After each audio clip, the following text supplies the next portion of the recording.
Well, we've had some record heat here in the southeast over the last couple of days, but if you've been in the mid-Atlantic states, you know it has been a little bit on the cooler side.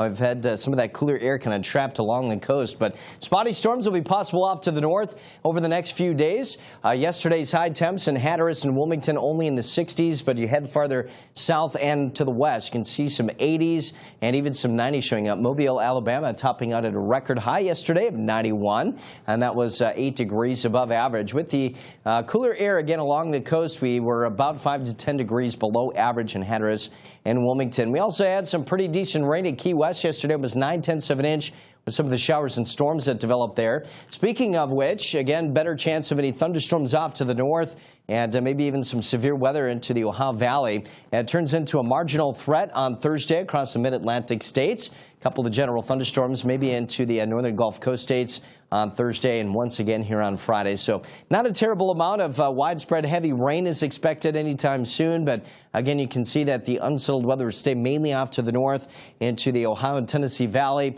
mid-Atlantic states as well. Most of us will stay pretty dry. Could have a couple of bubble-up showers and storms over the Keys there. You can see that from Miami to the Keys, maybe a quarter to a half an inch of rain with maybe a couple of tenths of an inch as you get from the Tennessee Valley to the mid-Atlantic states. But cooler again at the Outer Banks of North Carolina, but elsewhere pretty warm and summery.